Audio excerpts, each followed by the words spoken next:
r/pettyrevenge mom chose golden child over me, so I destroyed their business. I'm staring at the bank statement spread across my desk at 2 a.m., and my hands are literally shaking. 3 years. 3 fucking years of unexpected expenses and temporary cash flow issues that I helped cover with my own money, believing I was investing in our family's future. Instead, mom's been playing Robin Hood with our restaurant's profits, except she's been stealing from me to give to my gambling addict brother. The numbers don't lie, even when your family does. $47,000 in equipment repairs that never happened. $23,000 in supplier advances to companies that don't exist. Another $31,000 in mysterious cash withdrawals that coincidentally match the exact amounts Jake needed for his latest casino disasters. I should have seen it sooner. God, I'm supposed to be smart, I debug code for a living, I notice patterns that others miss. But when it comes to family, apparently I'm blind as a fucking bat. The worst part? I found out by accident. I was updating the restaurant's payment system tonight when I noticed some weird discrepancies in the accounting software. Being the thorough person I am, I dug deeper. And deeper. Until I found the real books hidden in a password-protected folder labeled Jake Emergency Fund. Emergency Fund. That's what she calls it when she steals from one child to enable the other. My phone buzzes with a text from Mom, can you cover payroll again this week? Just until we catch up. You're such a lifesaver, honey. I want to throw my laptop across the room. Instead, I screenshot the message and add it to the growing folder of evidence on my desktop. Because now I know, there is no catching up. There never was. Every time I bailed out Rosario's family restaurant, thinking I was being a responsible co-owner, I was actually funding Jake's next trip to the blackjack table. 23 years I've been part of this business. I started washing dishes when I was 5, standing on a milk crate to reach the sink. I worked every weekend through high school while Jake was out partying.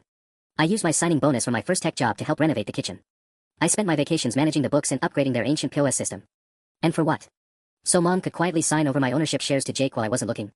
Oh yeah, that's the cherry on top of this shit sundae. I found those documents too. Transfer papers dated for next month, giving Jake controlling interest in the restaurant.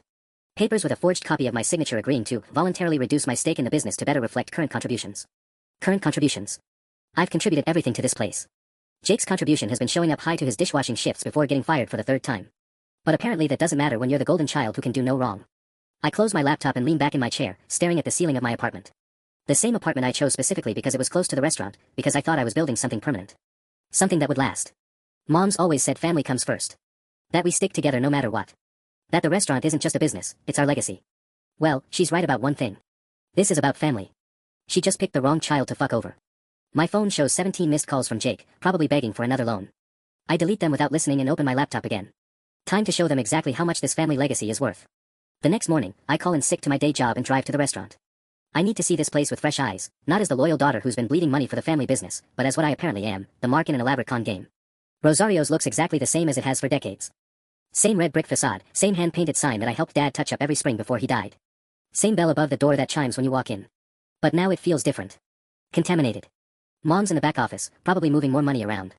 I can hear her on the phone, voice syrupy sweet, of course we can extend the payment terms. We've been partners for so long. Partners. Right. I wonder how many of our actual vendors are still getting paid while Jake's debts take priority.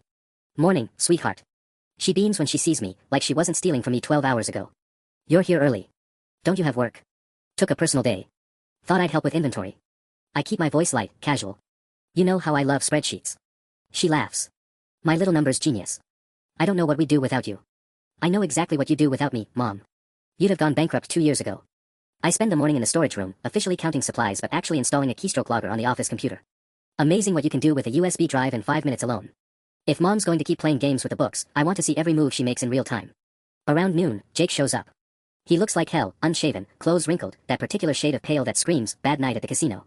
He doesn't even acknowledge me, just beelines for Mom's office. I inch closer to the door. Ma, I need help. It's bad this time. Jakey, honey, how bad? 15 grand. By Friday or they're gonna, look, these aren't the kind of guys who accept payment plans. My blood turns to ice. $15,000. In 3 days. And from the way Mom's voice drops to a whisper, I know she's already mentally rifling through the restaurant accounts to save her precious golden boy. We'll figure something out, she soothes. We always do. I back away from the door, mind racing. This isn't just about the money she's already stolen. This is ongoing. This is never going to stop. Jake will keep gambling, keep losing, keep running to Mommy for bailouts. And she'll keep stealing from me to fund his addiction because in her twisted logic, that's what family does. But 15 grand by Friday? We don't have that kind of cash flow. Which means she'll need to get creative. Maybe forge my signature on a loan application. Maybe sell some equipment and claim it was stolen. Maybe. My phone buzzes with a text from my business partner Marcus. Weird question, but did you co-sign a loan for the restaurant? Bank called asking about your employment verification. My employment verification. For a loan I didn't sign.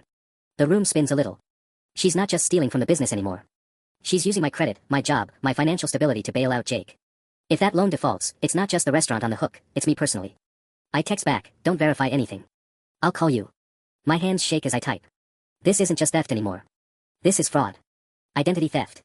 She's willing to destroy my entire financial future to save Jake from his own bad choices. The office door opens and Jake slouches out, looking relieved. He still doesn't look at me. But Mom does. She catches my eye and smiles that same warm, maternal smile that used to make me feel safe. Now it just makes me sick. Don't worry about anything, sweetheart, she calls over. Mom's got everything under control. Yeah, Mom. I'm sure you do.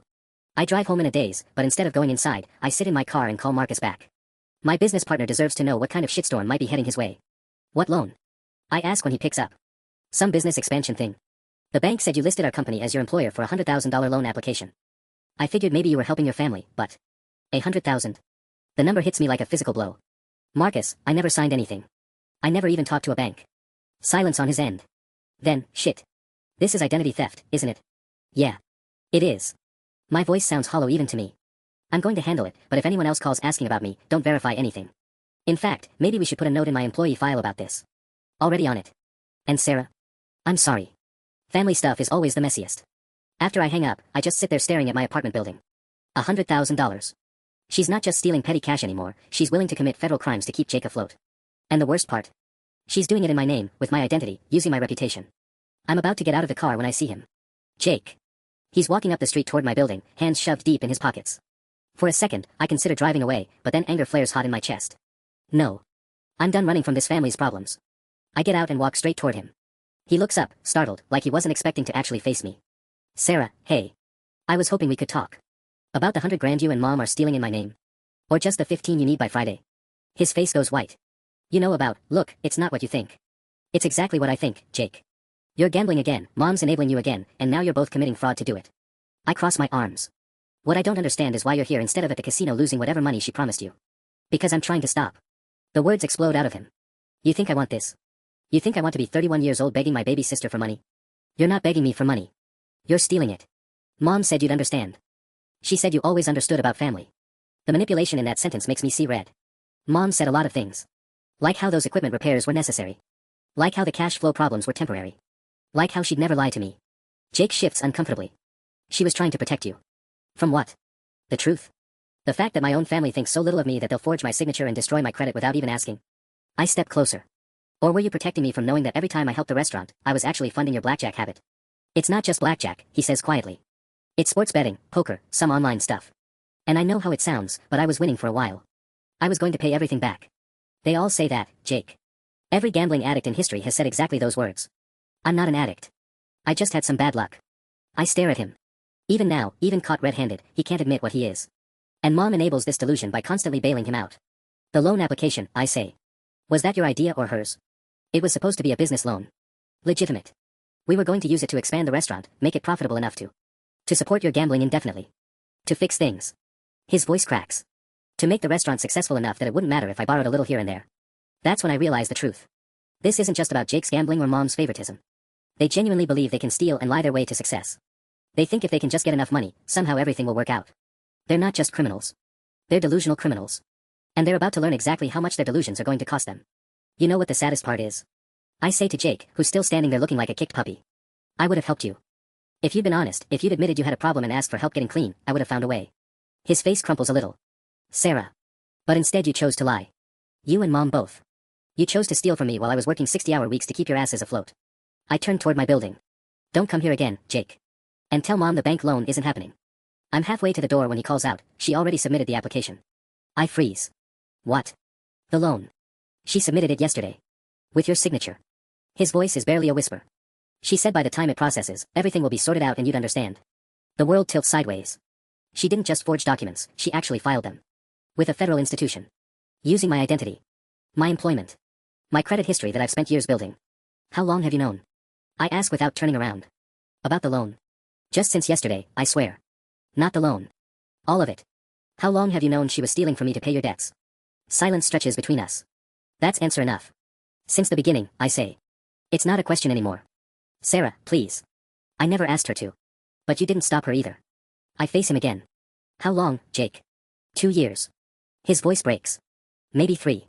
But I kept telling myself I'd pay it back, and then when things got worse, I was afraid to tell you because you knew I'd cut you off. Because I knew you'd hate me. Tears are actually running down his face now. You're the only person in this family who ever believed I could do better. I couldn't stand the thought of you looking at me the way Dad used to. The mention of Dad hits like a punch to the gut. Dad, who built that restaurant with his bare hands. Dad, who made me promise to take care of the family after he died. Dad, who would be absolutely destroyed to see what his wife and son have done to his legacy. You think Dad would be proud of this? I gesture between us. You think he'd be proud that you're stealing from your sister to fund an addiction? Don't. Jake's voice hardens. Don't use Dad against me. You always do that. I don't need to use Dad against you. Your own actions are doing that just fine. My phone rings. Mom. Perfect fucking timing. I answer it right in front of Jake, putting it on speaker. Sweetheart, where did you go? I wanted to talk to you about taking on some extra shifts this weekend. We've got a big catering order coming in. Do we, Mom? Or do you need extra cash for Jake's 15 grand problem? The line goes quiet. Then, Sarah, honey, you don't understand the situation. I understand that you forged my signature on a $100,000 loan application. I understand that you've been stealing from the restaurant for 3 years. I understand that you're planning to transfer my ownership to Jake without my consent. My voice rises. What exactly don't I understand? You don't understand what family means. Her voice shifts, becomes cold. Your brother is in trouble. Real trouble. And sometimes we have to make sacrifices. We. There's no we in this, Mom. I'm making the sacrifice. I've always been making the sacrifice. Jake's making the mess, you're making the excuses, and I'm paying for everything. That's not fair. Fair. I'm shouting now, and neighbors are probably listening, but I don't care. You want to talk about fair? Is it fair that I've worked my ass off for this family my entire life? Is it fair that I've given you every spare dollar I have? Is it fair that you're committing federal crimes in my name? Jake tries to grab the phone, but I yank it away. Mom, the loan is fraud. I'm going to report it. Today. You wouldn't. Her voice is deadly quiet. You wouldn't destroy this family over money. You already destroyed this family, Mom. I'm just documenting the damage. I hang up and Jake immediately lunges for my phone, but I'm faster. Sarah, please, you can't call the bank. If they investigate, Mom could go to prison. Is that what you want? The question stops me cold. Prison. I hadn't really thought past reporting the fraud, but yeah, identity theft and loan fraud are felonies. Mom could actually go to prison. Good, says a vicious part of my brain. Maybe she should. But the rest of me feels sick. She's still my mother. The woman who held my hair when I was throwing up with food poisoning. Who drove me to every coding competition in high school. Who cried harder than I did when Dad died and promised we'd take care of each other. She made her choice, I say, but my voice wavers. Look, what if we fix this? What if I get help? Real help. Rehab, therapy, whatever it takes. And we pay you back every penny. I want to laugh. With what money? You're 31 with no job skills and a gambling addiction. Mom's running a failing restaurant that's only staying afloat because I keep pumping money into it. What are you going to pay me back with? The restaurant is profitable. It could be. If we expand. With stolen money. With borrowed money that we'd pay back. Jake, you just told me you owe 15 grand to people who break kneecaps. You think they're going to wait for your business expansion plan to pan out? His face crumples again, and for a second he looks like the little boy who used to follow me around asking to help with my homework. But I can't afford to feel sorry for him anymore. My phone buzzes with a text from Mom, come to the restaurant. Now. We need to talk. Then another, don't do anything stupid, Sarah. Think about what you're throwing away. Then a third, your father would be ashamed of you. That last one makes my hands shake with rage. Dad would be ashamed of me. For trying to stop my family from committing crimes. I have to go, I tell Jake. Where? To end this. I drive to the restaurant with my lawyer on speed dial. Yes, I have a lawyer. When you co-own a business, you need legal protection. Something my trusting family apparently never considered. The lunch rush is in full swing when I walk in. Customers laughing, servers hustling between tables, the smell of garlic and basil that usually makes me feel at home. Today it just makes me nauseous. Mom's waiting by the host stand, arms crossed. She looks smaller than usual, older. But her expression is pure steel. Office. Now. I follow her back, noting the way the staff avoids eye contact. They know something's wrong. In a family restaurant, drama has a way of seeping into everything. She closes the door and turns on me immediately. How dare you threaten me in front of your brother? How dare you talk about reporting your own mother to the police? How dare you steal from me for 3 years and then forge my signature on federal documents? I wasn't stealing. I was managing family resources. The audacity actually makes me laugh. Family resources. It's my money, Mom. My credit. My reputation you're destroying.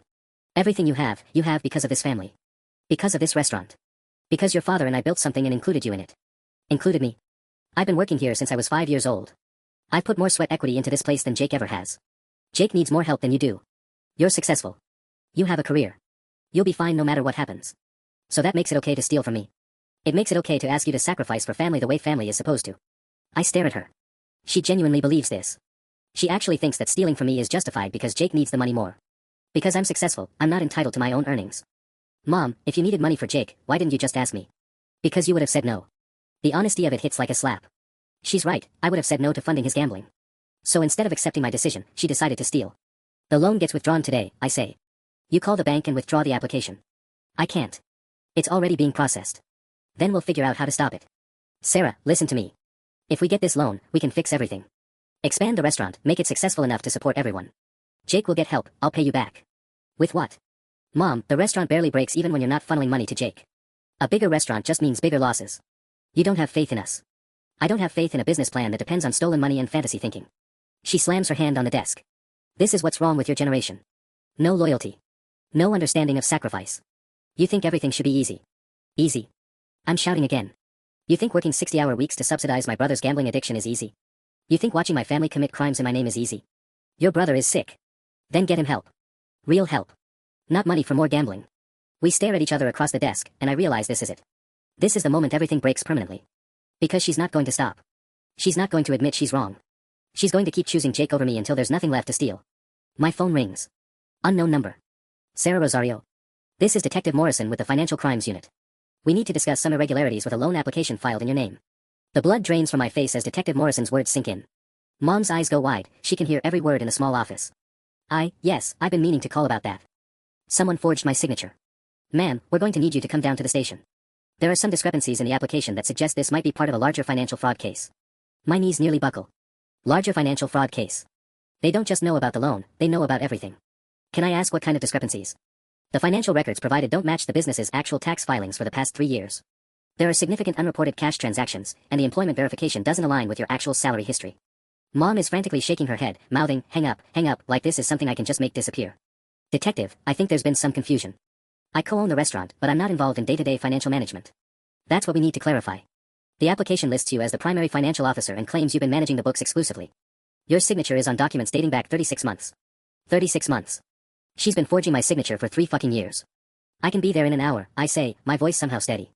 We'll need you to bring any financial documents related to the business, including personal bank statements and tax returns. After I hang up, Mom and I stare at each other in silence.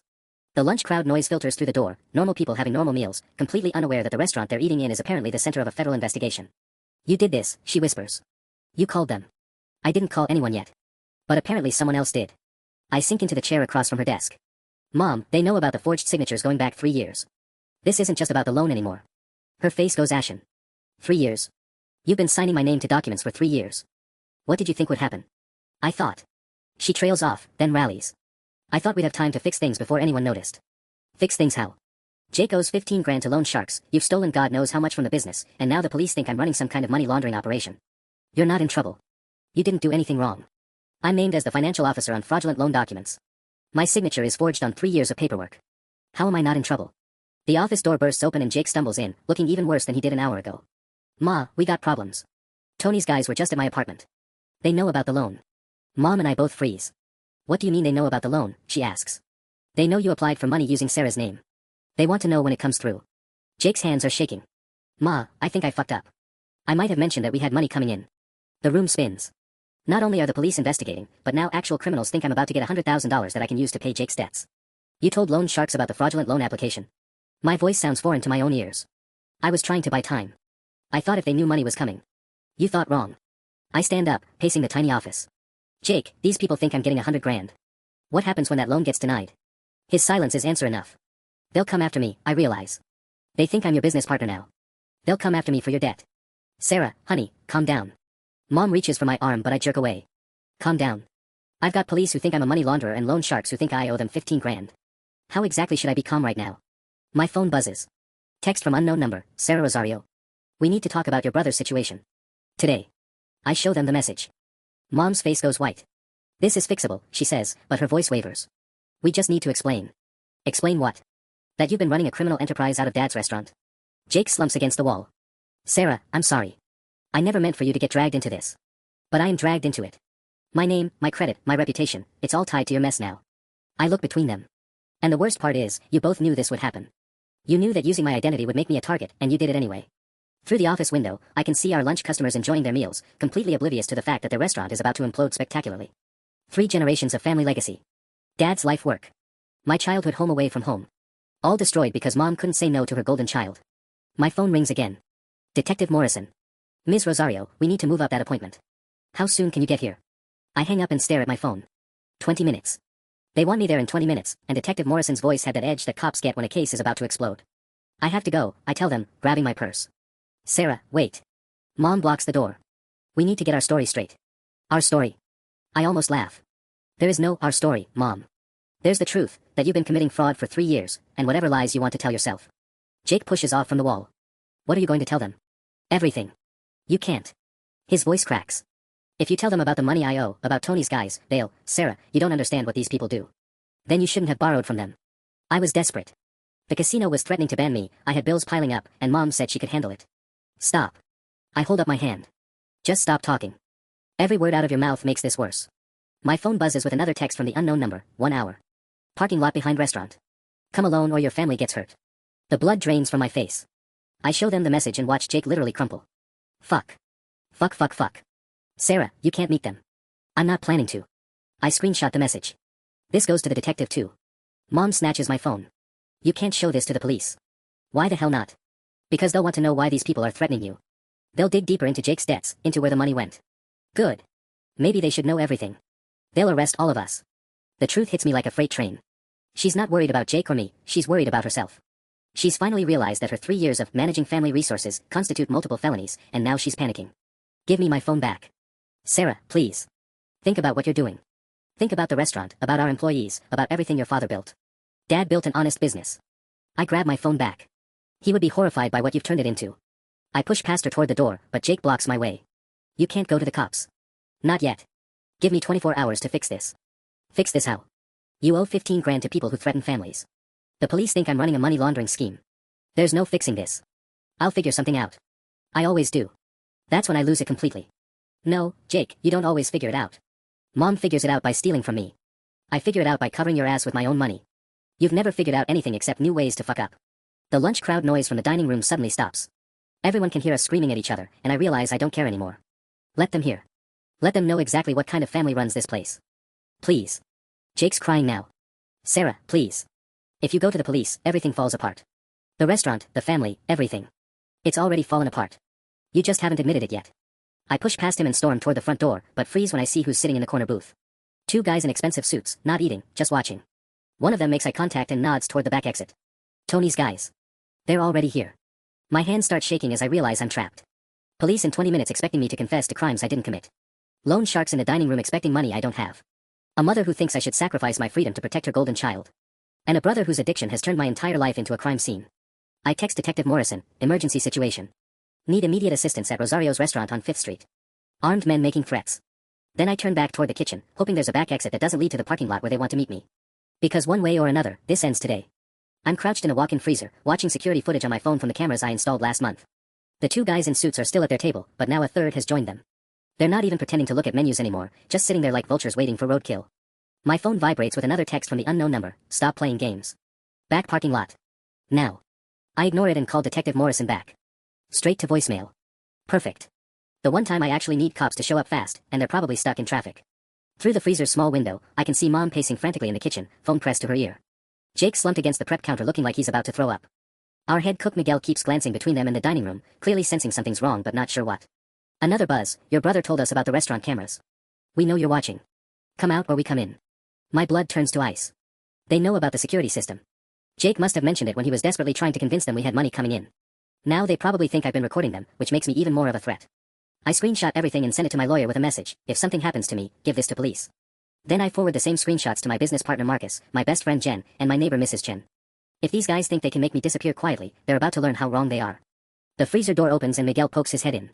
Sarah. Your mom says you need to leave through the loading dock. Says there's some kind of problem with health inspectors in the dining room. Health inspectors. Right. Mom's still trying to manage the situation, still convinced she can lie her way out of this mess. Miguel, listen to me carefully. Those aren't health inspectors. They're dangerous people here because of Jake's gambling debts. I need you to keep the kitchen staff calm and away from the dining room. His eyes widen. Miguel's worked here for 15 years, he's seen Jake's ups and downs, watched Mom enable every bad decision. He's not surprised, just disappointed. What do you need me to do? Call 911. Tell them there are armed men making threats at the restaurant. Don't mention the family stuff, just focus on the immediate danger. He nods and pulls out his phone, but before he can dial, Mom bursts through the kitchen doors. Sarah. What are you doing? You need to go talk to those men before they get impatient. I need to what? I step out of the freezer, incredulous.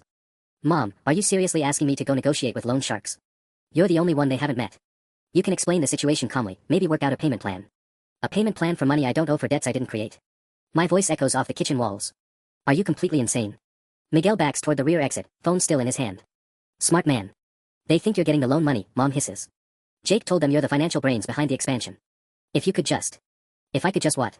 Pretend to be a criminal mastermind so your precious Jake doesn't get his legs broken. Through the kitchen door's windows, I can see one of the suit guys getting up from the table. He's walking toward the back of the restaurant with the kind of purposeful stride that makes my spine crawl. They're coming, I whisper. Mom's face goes white. Sarah, please. Just tell them the loan is processing. Buy us some time. Time for what? Jake to rack up more debt. You to forge more signatures. This has to stop somewhere, and it stops now. My phone rings. Detective Morrison. Ms. Rosario, patrol units are en route to your location. Are you somewhere safe? Kitchen of the restaurant. 3 armed men in the dining room, probably more outside. Stay where you are. Do not engage with them. Units are 2 minutes out. The kitchen door swings open and the suit guy walks in like he owns the place. Up close, he's even more intimidating, 6 feet tall, scar running down his left cheek, dead eyes that have seen too much violence. Sarah Rosario. His voice is surprisingly soft. I nod, not trusting myself to speak. We need to discuss your brother's situation. The man's voice is calm, conversational even, which somehow makes him more terrifying than if he'd been shouting. Behind him, I can see the other 2 suits positioning themselves by the front entrance. They're not just here to talk, they're here to make sure no one leaves. I don't have anything to do with my brother's debts, I manage to say. He smiles, and it doesn't reach his eyes. That's not what he told us. Said his sister was the smart one. The one with the money and the connections. He glances around the kitchen appreciatively. Nice little operation you got here. Be a shame if something happened to it. Mom steps forward, hands raised like she's approaching a wild animal.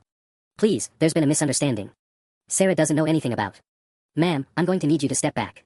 His tone never changes, but Mom immediately retreats. This is between me and Ms. Financial Mastermind here. Financial Mastermind. Jake's exact words when he was trying to impress these monsters. He painted me as some kind of criminal genius to buy himself credibility, and now I'm paying the price for his fiction. Jake owes you 15,000, I say, trying to keep my voice steady. That has nothing to do with me. See, that's where you're wrong. He pulls out his phone and shows me a photo. It's Jake, but he looks different, confident, almost cocky. This was taken 3 weeks ago at our poker game. You know what he was telling everyone? I shake my head. He was bragging about his sister. How she was some kind of computer genius who figured out how to skim money from businesses without getting caught. How she was planning to expand the family operation with a major loan. The man's smile gets wider. Really painted you as the brains behind the whole thing. My knees nearly buckle. Jake didn't just mention me in passing, he created an entire fake identity for me. To these people, I'm not an innocent sister caught in the crossfire. I'm supposedly the criminal mastermind running a money laundering operation through the restaurant. That's not true. I'm a software engineer. I work for a tech company. I've never. Funny thing about software engineers, he interrupts. They're real good with numbers. Real good at moving money around electronically. He takes a step closer. Jake showed us some interesting financial records. Lots of cash transactions, creative bookkeeping. Told us you taught him everything. The security footage. Jake must have shown them the restaurant's books to prove we had money coming in. But instead of seeing a failing business being propped up by theft, they saw what looked like a sophisticated money laundering operation. Through the kitchen window, I can see police cars pulling into the parking lot. No sirens, no lights, they're trying to be discreet. But this guy's too experienced not to notice. Looks like you called some friends, he says, glancing toward the window. That's unfortunate. My phone buzzes with a text from Detective Morrison. Do not let them know police are outside. Keep them talking. Too late for that. Here's what's going to happen, the man continues, his voice still eerily calm. You're going to walk out the back door with me. We're going to have a longer conversation about your brother's debt and your business operations. And if you're very cooperative, maybe we can work something out. Sarah, don't go with him, Mom whispers, but she might as well be invisible for all the attention he pays her. The alternative, he says, pulling back his jacket just enough to show the gun tucked into his waistband, is that we have this conversation right here. In front of your family. In front of your customers. Gets messy that way. I can hear voices in the dining room, police officers talking to the other suits. The cavalry's here, but they don't know the most dangerous guy is back in the kitchen with a gun pointed at my family's restaurant full of innocent people. My phone buzzes again, officers entering through front. Keep suspect calm. The man's phone also buzzes. He glances at it and his expression darkens. Looks like your brother just got picked up trying to run, he says. Poor bastard made it about 2 blocks before our guys caught him. He shows me another photo, Jake on his knees in an alley, blood trickling from his nose. You have 30 seconds to decide, he continues. Come with me quietly, or watch this place become a crime scene with your family in the middle of it. The gun is maybe 18 inches from my stomach, hidden behind the man's jacket but close enough that I can see the outline. Mom's gone completely silent, pressed against the walk-in freezer door like she's trying to disappear into the metal. Through the kitchen's small window, I can count at least 4 police officers in the dining room, but they're moving carefully, probably not wanting to spook anyone into doing something stupid. Too late for that. You know what the funny thing is? I say, surprised by how steady my voice sounds. Jake's been lying to you this whole time. The man's eyebrows raise slightly. How's that? There is no money. There never was. The loan application. It's fraud. The FBI is already investigating. I pull out my phone slowly, showing him Detective Morrison's contact. That's Financial Crimes Unit. They've been building a case for weeks. His expression doesn't change, but I see something flicker behind his eyes. Uncertainty. The cash transactions Jake showed you. That's my mother stealing from the business to pay his debts. The creative bookkeeping.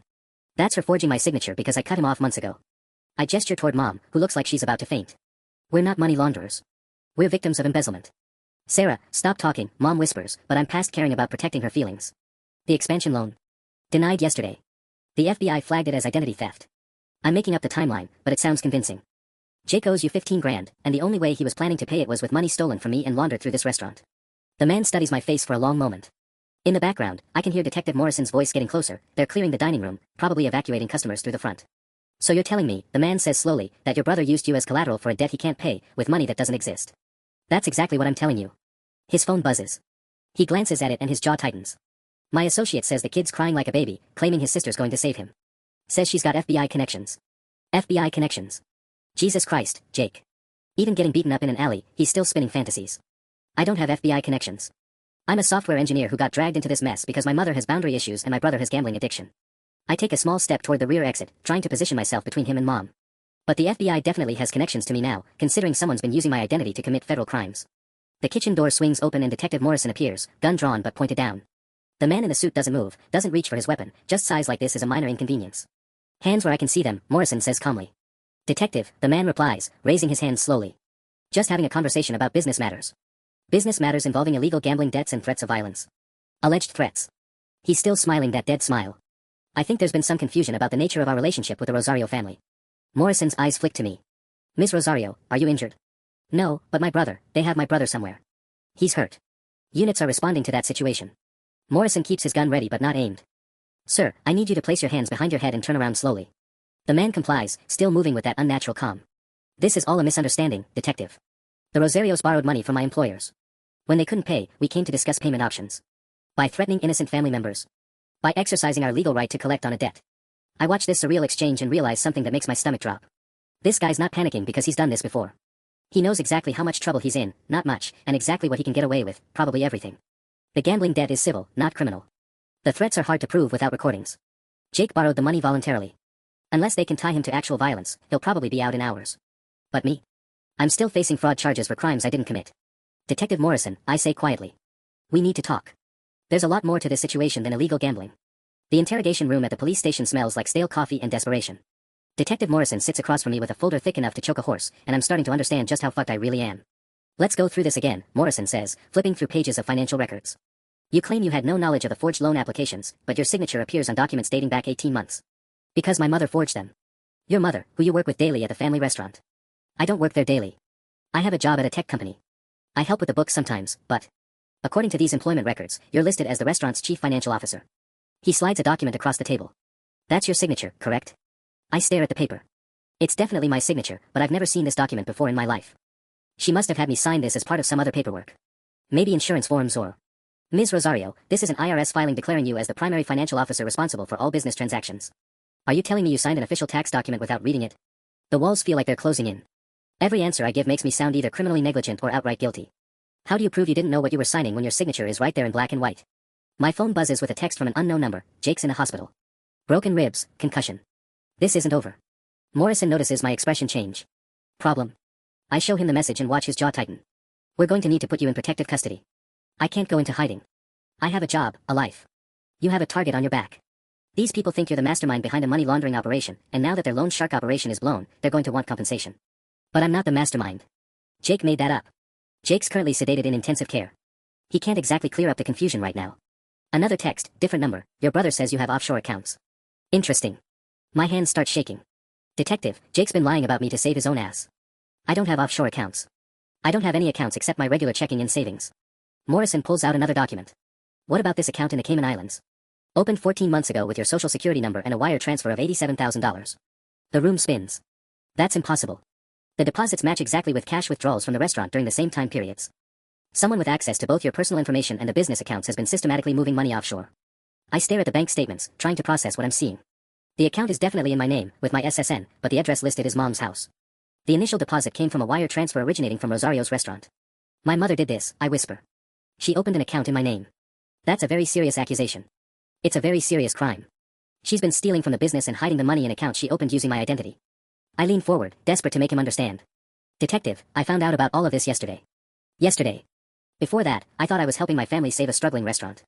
Morrison studies my face for a long moment. Your mother is in the next room claiming the same thing about you. What? She says you've been embezzling from the restaurant for over a year. Says she only found out recently and was trying to figure out how to handle it quietly to protect the family reputation. The betrayal hits me like a physical blow. After everything, after years of loyalty, after bailing them out repeatedly, after sacrificing my own financial security for their problems, Mom is throwing me under the bus to save herself. She's lying. Someone's lying. The question is who? Morrison closes the folder. What I know for certain is that someone has been systematically stealing from Rosario's restaurant and hiding the money in offshore accounts. Someone with intimate knowledge of both the business operations and your personal information. My lawyer's voice echoes in my head from our brief conversation an hour ago. Don't say anything else without me present. But I can't just sit here while Mom destroys what's left of my life. I want to take a polygraph test, I say suddenly. Morrison raises an eyebrow. Those aren't admissible in court. I don't care. I want to prove I'm telling the truth. I stand up, pacing the small room. And I want to see exactly what my mother told you, because if she's claiming I'm the mastermind behind this, she's about to learn what happens when you fuck with the wrong daughter. Another text comes through. Hospital says Jake wants to see you. Might want to hurry. This time Morrison sees it too. Ms. Rosario, I think it's time we had a conversation about witness protection. The hospital corridor reeks of disinfectant and broken dreams. Detective Morrison insisted on escorting me personally, which would be touching if it wasn't because half the city's criminal element apparently wants to have a conversation with me about money that doesn't exist.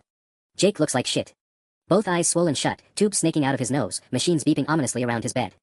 For a split second, I feel the old protective instinct kick in, my baby brother, hurt and helpless. Then I remember he's the reason I'm probably going to federal prison. Sarah. His voice is barely a whisper through the breathing apparatus. That you? Yeah, it's me. I pull a chair close to his bed, hyper-aware of Detective Morrison standing by the door. Jake, we need to talk about the stories you've been telling people. I'm sorry. Tears leak from his swollen eyes. I fucked up so bad. You told loan sharks I was running a money laundering operation. You told them I had FBI connections. You let them think I was some kind of criminal mastermind. I keep my voice low, but the anger bleeds through anyway. Do you understand what you've done? I was scared. They were going to kill me. So you painted a target on my back instead. His heart monitor starts beeping faster. Sarah, please. I never meant. There's an offshore account in my name, Jake. $87,000 that I never touched, never even knew existed. I lean closer. Did you know about that? His silence tells me everything. How long have you known Mom was stealing from me? She wasn't stealing. She was trying to save the family. Bullshit. How long, Jake? Morrison steps closer, probably sensing this conversation is about to get very interesting for his case. Since the beginning, Jake whispers. But Sarah, you have to understand, she was trying to help both of us. The restaurant was failing, I was in debt, and you were the only one making real money. So that gave you the right to destroy my life. We were going to pay you back. Once the loan came through, once I got clean, everything would have been fine. The delusion is breathtaking. Even now, beaten half to death and hooked up to machines, he still believes in a fantasy where his gambling addiction somehow leads to happily ever after. My phone buzzes with a text from my lawyer, don't sign anything. Media getting wind of story. Federal prosecutor wants meeting. Media. Perfect. Tomorrow I'll wake up to news articles about the family restaurant money laundering scandal, with my face plastered across the internet as the suspected mastermind. Jake, listen to me very carefully. Mom is in the next room telling police that I'm the one who's been stealing. She's claiming she just found out and was trying to handle it quietly. His face goes white beneath the bruising. She wouldn't do that. She already did. So now I need you to think very hard about whose side you want to be on. Because one of us is going to prison for this, and I'll be damned if it's going to be me. Morrison's phone rings. He steps into the hallway, but I can hear fragments. Another account, Switzerland this time, 140,000. Switzerland. Jesus Christ, how deep does this go? When Morrison returns, his expression is grim. Ms. Rosario, we need to go. Now. What's wrong? Your mother just tried to board a flight to Montreal. With your passport. The words hit like ice water. She's not just throwing me under the bus, she's trying to flee the country using my identity while I'm sitting in a hospital room with the brother who destroyed my life. Detective, Jake calls out weakly as we head for the door. Sarah didn't know. Whatever my mom did, Sarah didn't know. It's the first completely honest thing he's said in years. Too bad it might be too late to matter. The airport detention room feels like a tomb. Mom sits across from me in handcuffs, still clutching my passport like it's a lifeline. Her makeup is smeared, her carefully styled hair disheveled, and for the first time in my life, she looks old. Fragile. I want to feel sorry for her. Instead, I feel nothing but cold rage. 47 minutes, Detective Morrison says, checking his watch. That's how close she came to boarding an international flight with your identity documents. Mom finally looks up at me, and I see something I've never seen before in her eyes, genuine fear. Not the controlled panic from the restaurant, not the defensive anger from the police station. Pure, animal terror. Sarah, honey, you have to understand. They were going to arrest me. I was just trying to buy us some time to sort this out. Us. My voice sounds foreign to my own ears. There is no us anymore, Mom.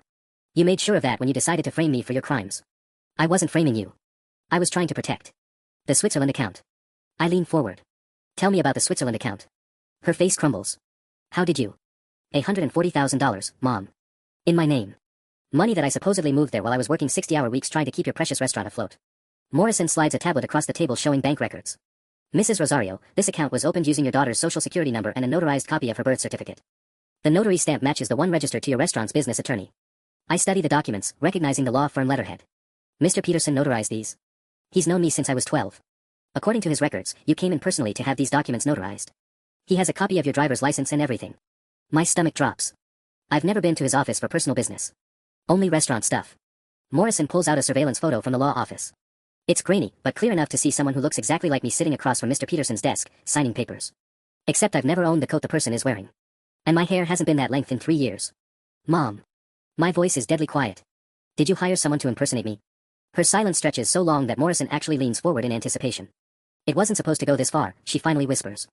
Jake owed so much money, and those men were making threats about the restaurant, about our customers. I just needed somewhere safe to put money until everything calmed down.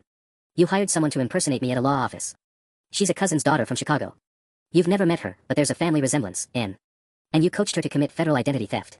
I coached her to help family. The old fire flares in Mom's eyes. Everything I did was to protect this family. You protected Jake. You sacrificed me. My phone buzzes with yet another threatening text, this one with a photo of my apartment building. The message is simple, we know where you live. Morrison sees it and immediately makes a call. I need a protection detail at 1247, Oak Street, Unit 3B. Possible imminent threat. While he's coordinating security, Mom reaches across the table and grabs my hand. Her fingers are cold, trembling. Sarah, please. I know how this looks, but we can fix this. We can pay the money back, explain everything to the authorities. Jake will testify that you weren't involved. Jake's testimony isn't worth shit, Mom. He's lied to everyone about everything for months. Then we'll make them understand. We're family. We stick together. I stare at her, this woman who raised me, who taught me to ride a bike and helped with my homework and held me when Dad died. This woman who systematically destroyed my life to save her golden child. We stopped being family the moment you forged my first signature. Morrison returns, expression grim. Ms. Rosario, we have a problem. The problem, it turns out, is that the cousin's daughter from Chicago has disappeared. Vanished into thin air the moment news of Mom's arrest hit social media, taking with her the one piece of evidence that could definitively prove I wasn't the one opening those accounts. Melissa Torino, Detective Morrison reads from his notes. 26, works as a cocktail waitress, has a record for petty theft and check fraud.